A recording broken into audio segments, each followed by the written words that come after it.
ต่อกี่น้องอ่ะวะนะสบายดียามแรงพี่น้อง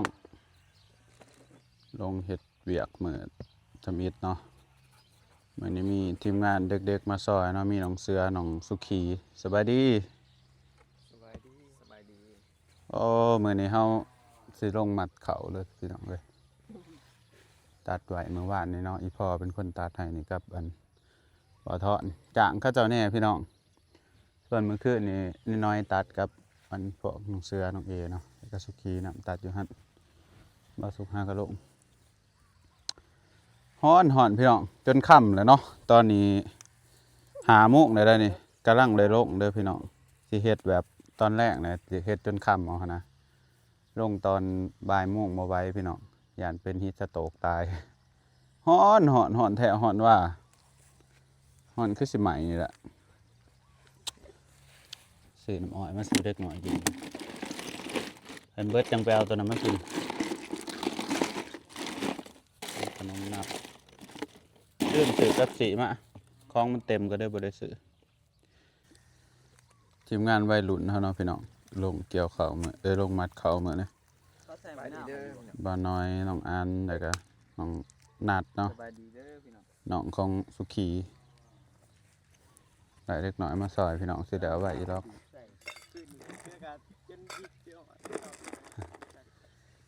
กะไว้คันมันสุกเบิดคือสิคักเนาะแบบไว้ให้มันแล้วก่อนสงกรานต์นี่นะพี่น้องอันปีใหม่วันที่14วันที่14ปีใหม่นี่เขาเจ้าก็กินเหล้ากินเบียร์นะพี่น้องอาจจะบ่ได้ลงเฮ็ดเวียกน่าจะแล้วท่านอยู่เพราะว่ามื้อนี้วันที่10พี่น้องยังเวลาอีกประมาณ3 วัน4 วัน3 วันน่าจะแล้วซุมนี้เนาะพี่น้องซุมตะมันสุกถ้าสิเปิดก็ระวังในเด้อสูอย่ามันเหี่ยยังอีก2 ตุกกินโลดนัดนี่แหละข้าวสุกมีซ้ำนี่พี่น้องนี่สุกเบิดละแล้วนะบอนสุกแน่บอนบ่สุกแน่แต่ว่าสิเกี่ยวเลยซุ่มนี่อาจจะรอหลังสงกรานต์ในวันหลังปีใหม่นะพี่น้องเห็นบ่าวสุกว่าสงกรานต์นี่ก็บ่าวสุกว่าทั้ง2 คำนะพี่น้องทั้งสงกรานต์แล้วก็ทั้งปีใหม่เนาะเพราะว่าฝั่งลาวนี่สิเอิ้นว่าปีใหม่ลาวเพราะว่าบุญอันนี้มันสิมีหลายประเทศเนาะพี่น้องมีทั้งไทยแน่ลาวแน่ฝั่งไทยเพิ่นสิเอิ้นว่าบุญสงกรานต์เนาะวันที่14นี่เป็นบุญรดน้ำนี่แหละทางฝั่งลาวสิเอิ้นว่าบุญปีใหม่ลาวแล้วก็ว่าบ่าวสุกได้ยินว่ามีทางอันนั้นแน่เนาะมีทางประเทศกัมพูชีแน่แล้วก็ประเทศเมียนมาแน่เนาะพี่น้องแล้วก็ทางอัน12ปันนาเนาะก็มีประเพณีแบบเดียวกันพี่น้องแต่ว่าชื่อต่างกันเนาะคือกันเลยประเพณีรดน้ำอันรดน้ำดำหัวนะเขาจะเอิ้นว่าลงคนร้ายแป๊บเดียวก็แล้วพี่น้องมัดเขามัดเป็นเบิร์ดเด้อเด็กน้อยทางบ้านเฮานี่น้อยๆแน่ๆมึงมัดบ่เป็นว่ามัดบ่เป็นสุขีมันก็ลูกคุณหนูโพดที่เอายังกินคันมัดข้าวบ่เป็นอยู่บ้านเฮานี่คันเฮ็ดเวียกบ่เป็นนี่ลำบากเลยเด้อสายปานสบายดีป่าลูกนี่ล่ะสวัสดีป่าลูกจะกินอิหยังอะนะขนมบวยอันนั้น FC ฝากมาแต่เฮิงได้ยังบ่ทันได้กินสู้คันเบิดก็ไปเอามาอีกตัวนะมันต้องปลาให้มันเปื่อยอ้อยหวานเอาไหบ่ทอดแม่ก็ทอ หวา ด นแท้มันว่าก็ยินไปให้เรา ก็เอาเจาะอีปลากินแล้วบ่น้ำไปลงสู่เฮ็ดเวียกทำงาน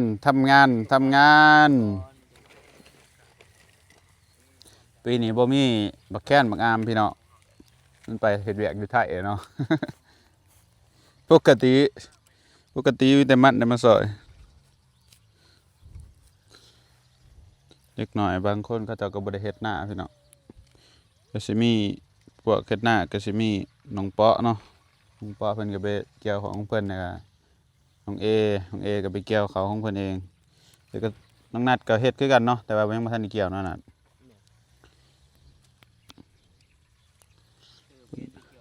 อืม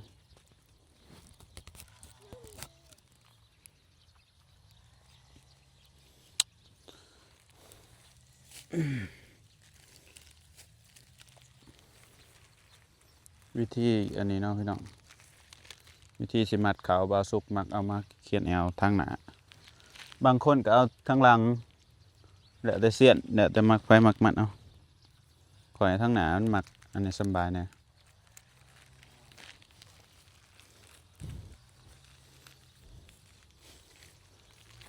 เฮ็ดหน้า2ฤดูเนาะบ้านบาวสุกนี่ก็ได้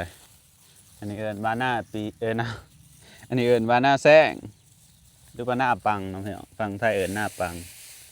ฝั่งลาวเอิ้นหน้าแซง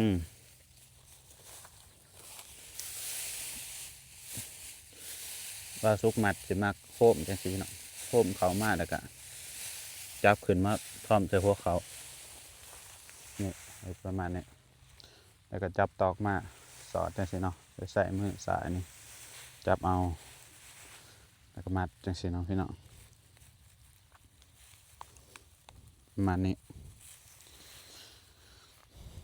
มัดแล้วก็ปั้นแบบนี้ทางบ้านบาวสุกบ่ค่อยมีรถเกี่ยวเด้อพี่น้องมันมีอยู่แต่ว่าเขาจะบ่ค่อยนิยมกันเนาะแถวบ้านบาวสุกนะเขาจะส่วนร้ายมีแต่เกี่ยวเองว่ามันประหยัดค่านี่เด้ประหยัดค่าใช้จ่ายแต่ว่าเดี๋ยวนี้รถเกี่ยวคือสิแพงเนาะค่ารถเกี่ยวนะน้ำมันแพงเด้ก็สิแบบเขาก็สิเพิ่มราคาขึ้น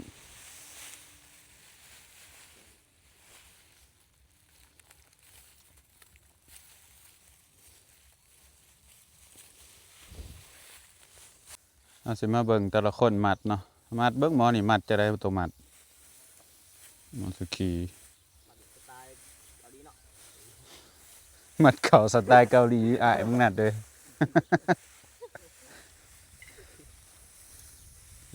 มามัดแนวนี้เนาะ นักว่ะเขานักเนาะ เขาหน้าแซงนี่มันสิได้หลายกว่าหน้าปีแล้วพี่น้องเขาหน้าบาวสุกนี่เฉลี่ยแต่ละปีได้ประมาณ100เด้อพี่น้องขันหน้าแซงนี่บ่รุด100กระสอบไล่ขันต่ำ100ปลายเลยเนาะอ๋ออ้ายก็น้องมาพอดีสำกัน มันฉลาดได้น่ะมันเห็ดเนี่ยเดี๋ยวน้ำลังหมูย่ามเกี่ยวมันก็เกี่ยวลังสงกรานต์สบายเนาะมันไปรังสงกรานต์น่ะสบายแล้วเนี่ยลังสงกรานต์มันก็เข้าบ้านลังสงกรานต์กับเมื่อไทยดอกสุกี้แม่นบ่สุกี้ลังสงกรานต์กับเมื่อไทยฉลาดมากฉลาดใจ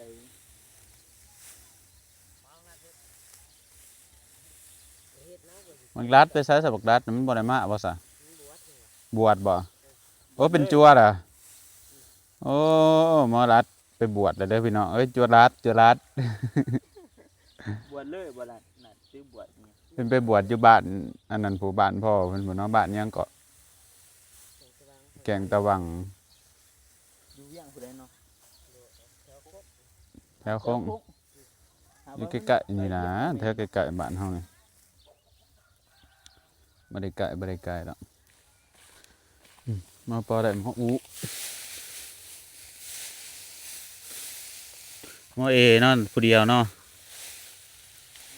มึงสุขีได้ไปซอยมันอยู่บ่สุขีฮะมึงไปทางบ่ได้อ๋อว่านนี่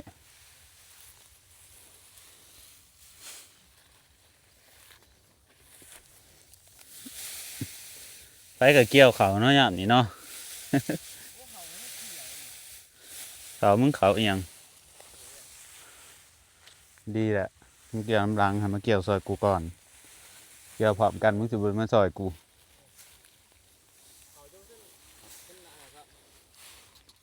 ดีแล้วมึงเฮ็ดดีสุขีเฮ็ดดีหลายวางแผนดีหลายทำดีมาก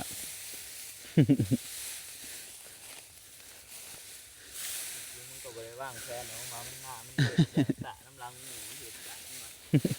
สุขีว่าตะบีดว่าสิมาเล่นสงกรานต์เนี่ยแล้วก็เมื่อยังได้มาเกี่ยวข้าวอยู่นะสุขีว่า สงกรานต์สิเมื่อไทยสงกรานต์แล้วนี่แหละโอ้ยสงกรานต์แล้วบ่ได้เกี่ยวข้าวเลยเกี่ยวข้าวแล้วนี่แหละย่านเกี่ยวข้าวแล้วดำหน้าแล้วก็แล้วสิว่า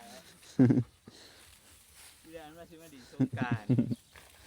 บัดนี้มันว่าสิเกี่ยวข้าวแล้วอันว่าเกี่ยวข้าวแล้วก็ยังดำหน้าไม่อีก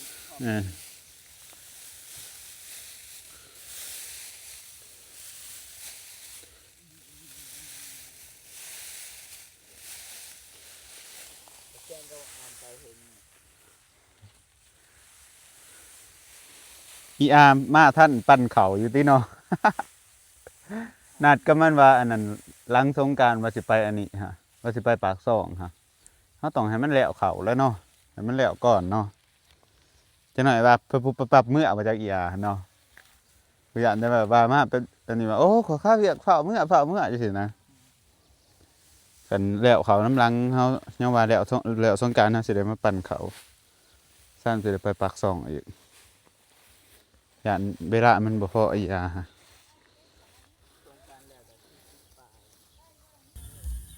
ตอนนี้ค่ำแล้วเนาะพี่น้องตัดภาพมาที่ตอนค่ำเขาพากันมัดจนแล้วให้หนึ่งแล้วเนาะพอดีมืดเฮ็ดเวียกได้น้อยเดียวพี่น้องมืดก่อนเนาะเพราะว่ามันเขาลงค่ำเลย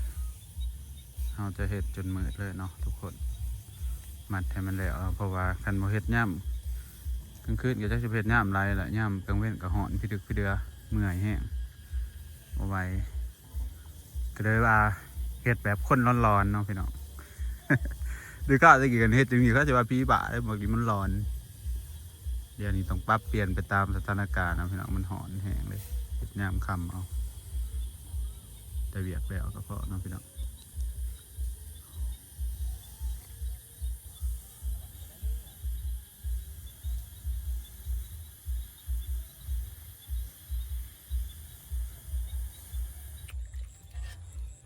มัดเขาแล้วกินหมาเนาะกินมาม่า ดอกลูกเด้ ถึงเป็นจังดีด กินมาม่ากับเขาแดกยังตบไก่แล้วเบียดครับ หลับกันนี่ อีแม่ได้เห็ดยังสิกินอยู่เพื่อนอันนี้อุ่นท้อง กิน น้ำอ้อยกับหวานได้กับกินกับจักอย่างใดน้องคือเจ้ากับผม มันมันเกินสนาม มันต้องปนหนะบอกกูว่า กำลังแพงกัน แต่ แล้ว ว่าปนหนะให้มันอันนั้น แข่งกันนั่นก็ได้ มันบละละเดินมาเป็นน้ำแข็งหน่อยมัน จะได้หนัก มันบ่ได้ดูดแบบเต็มที่นะมันกินแบบจิบน้อยเดียวรู้สึกว่าได้กินน้ำหน่อย ใส่เกลือเลย มืดแล้วเลยทุกคน โค้งเลย โอ้ยามกลางคืนก็เฮ็ดต่อเนาะพี่น้องจ้ะฮะพากันเฮ็ดต่อเฮ็ดทั้งยามกลางค่ำกลางคืนเลยเนาะลุย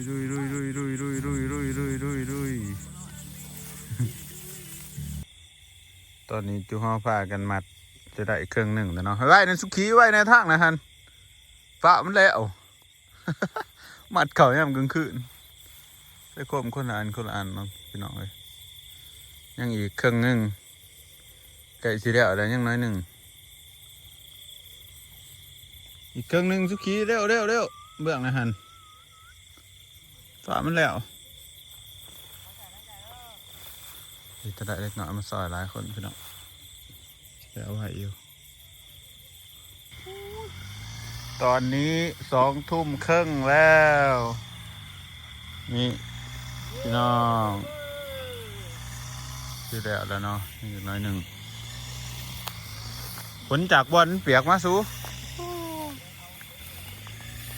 เขาสุขีสู่เขาสุขี บอลยังไม่ได้เปลี่ยนนะ อย่าฝนใส่บอลเปียกได้เขาพากันมัดดึกดื่นถึงเครื่องกับมัดเลยนะพี่น้องที่แล้วแล้วเนาะยังน้อยหนึ่งมาต่อกันโอ้เหมือนแถมเหมือนว่าให้ฟังขึ้นใส่โคมมัดเขาอาซิเฮียเนี่ยเนาะพี่น้องแต่ละอย่างมัน นี่พอแล้วก็ตัดเนาะนี่พอแล้วต้องตัดว่านี่เด้ปะทอนบ่น้องก็อีพอถือกระครบพี่น้อง5 บาทเบิด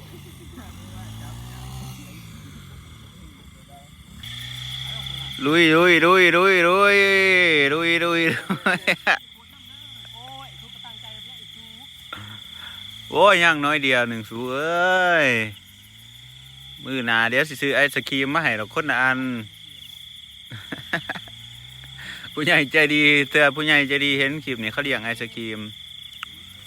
ผู้ใหญ่ใจดีเห็นคลิปนี้ก็เลี้ยงไอศครีมเล็กๆเบาซุกในเด้อเขาจะมาเกี่ยวข้าวซอยพี่น้อง โอ้มันบ่ได้เขาคือบ่แล้วพี่น้องดึกมัดเขาเนี่ยมือกำมือขึ้นเดี๋ยวแล้วพี่น้อง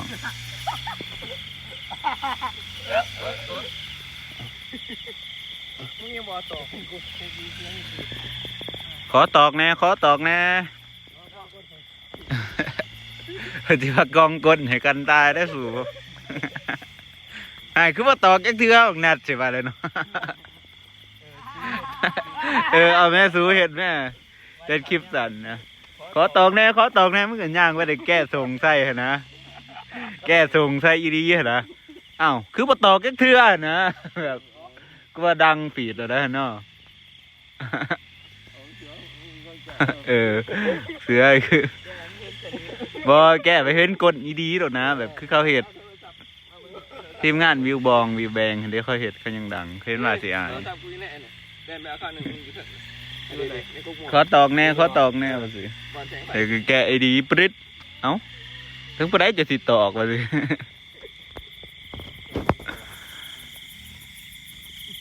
มาถ่ายเอากูเด้อเห็นอันจังหายแต่มันวงกล่องมันสีอย่างเจ๋งไงนะตั้งใจเด้อแล้วใกล้ๆนาก็ได้โอ้ยลงมาใกล้นาก็ได้เอาใช้ก่อนใช่นี่ก่อนเอาน้อยก่อนเนาะเลยก็ว่าโอ้ตอกเม็ดเหรอเอาตอกมาไว้ในที่แล้วจะซื้อตอกที่อะไรแบบว่าซื้อตอกบ่ตอกขันอยู่น้ำหมึกเสือบักได้เห็นไหมแก้ตอกดูว่าใครแก้ส่งเจ้าแก้ส่งมึงเงินแก้มึงเงินแก้ส่งเจ้านี่นะแต่ไม่เดือดแต่ส่งสปอร์ตคือใส่ส่งยังแกะจนเห็นกดแล้วนะเสือเป็นจังสีอีกเนาะกูที่พี่ว่าตอกกูขาดเองเขาคอตอกเขามาตอกที่นี่ปิดแล้วไปโคมต้องปิดต้องปิดไปโคมเนาะเดี๋ยวถือไปโคมไปถือเนาะถืออะไรหรอเลยเอาเด้อ1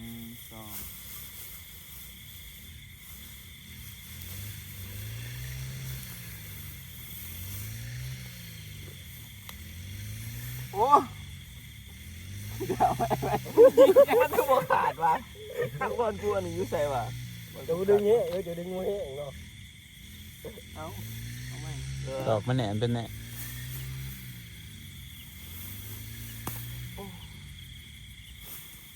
เสือคอตอกเลยนะ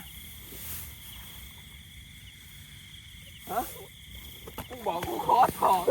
เอายังเดี๋ยวนี่อะตอกมาถึงมาคอตอกบัดเข่านี่มันตอกขาดมาคามึงโอ้ยเห็ดเอาเลย